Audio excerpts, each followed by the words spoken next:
Hey everybody, Economic Ninja here. I want to thank you so much for joining me today. Today we're going to do something a little fun. I had the pleasure of flying up to Washington and sitting down with the famous silver guru himself, David Morgan.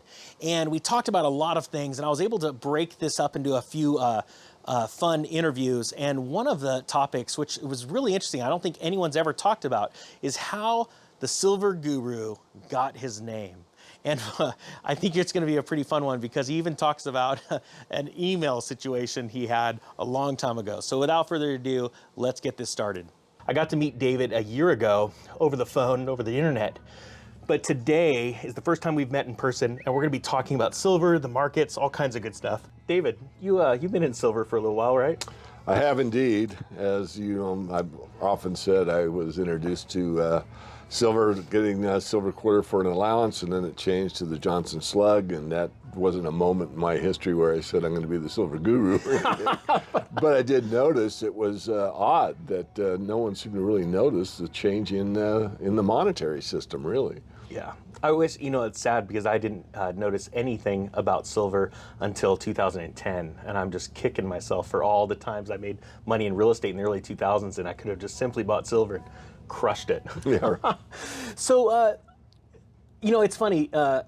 My subscribers know me as the Economic Ninja, the guy that drinks coffee and just rants and raves. And how did you get the name Silver Guru? I'll tell you, it's really a joke. I don't take it that seriously. Now, I have had people that have, during conferences and stuff, and then once in a while an email, you are the silver guru. But I really just did it because I needed an address for my Hotmail account before I started the website. Okay. And so I put in silverguru@hotmail.com. That's sweet. And it said taken. So I said, well, silverguru1@hotmail.com. Taken. I go, how many silver gurus are there, right? Your self-esteem is just going down. Nobody's right now. in the silver market. So I said silver guru 5. Oh, Taken. I go, okay. Silver Guru 22. So I did it more or less tongue-in-cheek, right? Yeah. I wasn't like that serious about it. Now, Yeah. some people think I am. I'm really not. I don't even take myself that seriously. I do at times. I know the feeling. But that's how it all came about. Oh, well, see, you're a guru, I'm a ninja. So people all the time, they're like, you're not a ninja. I'm like, oh, you should see my spin kick. But afterwards, I'm out of breath, so give me a few minutes.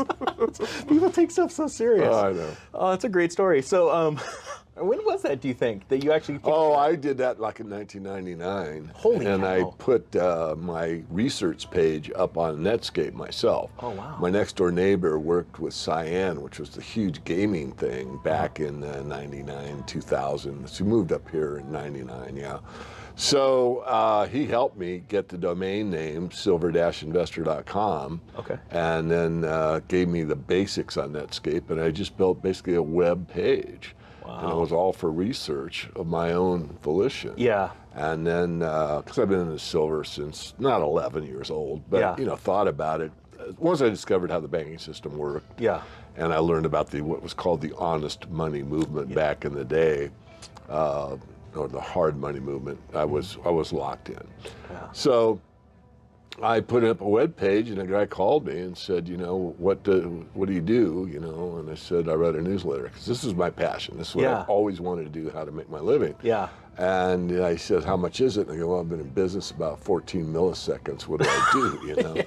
And I gave him a price, and he said, okay. And I gave him my address, and he mailed me a check. And I was levitating almost. I was so high. I was so happy. I was just ecstatic. I'm like, wow. And then I did the wake-up call, the one-handed clap. I go, wait a minute, what did I just do?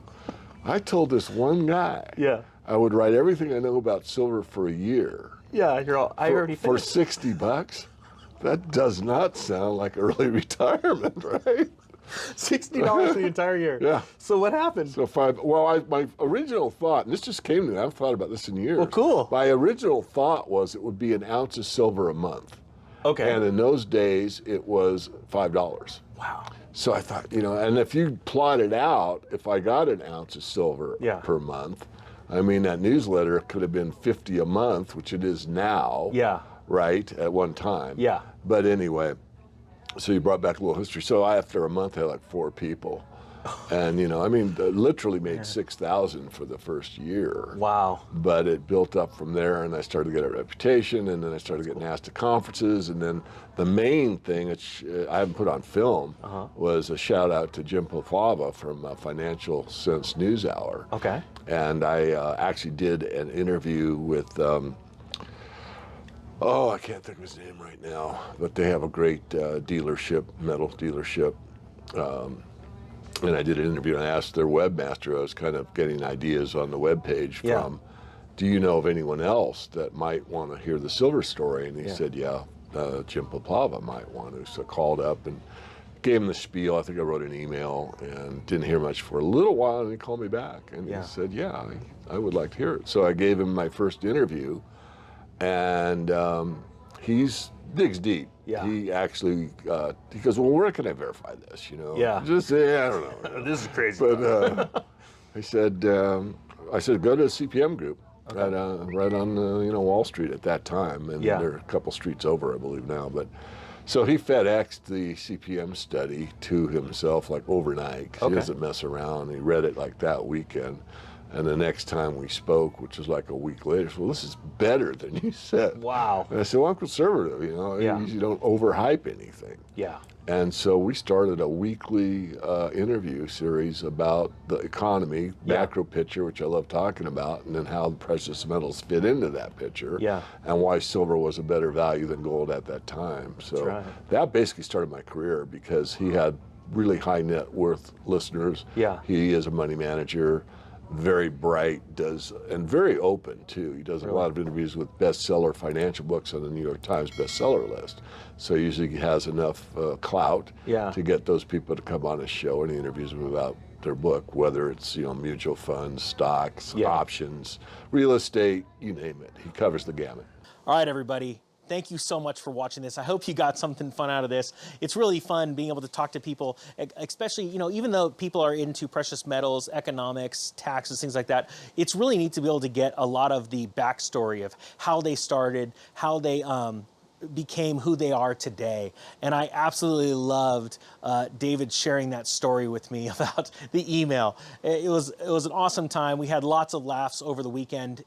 Truly, David Morgan is an amazingly kind and humble person, and I don't want anyone to mistake in that. His wealth of knowledge is unbelievable. I've learned so much from him about not only silver investing, but also the mining industry and markets in general. He has a great newsletter. This isn't, paid advertising for him. This is out of the goodness of my heart. I really highly suggest you take a look at the Morgan Report, follow him on LinkedIn, on Twitter. He's pretty much everywhere. He's also has a great YouTube channel.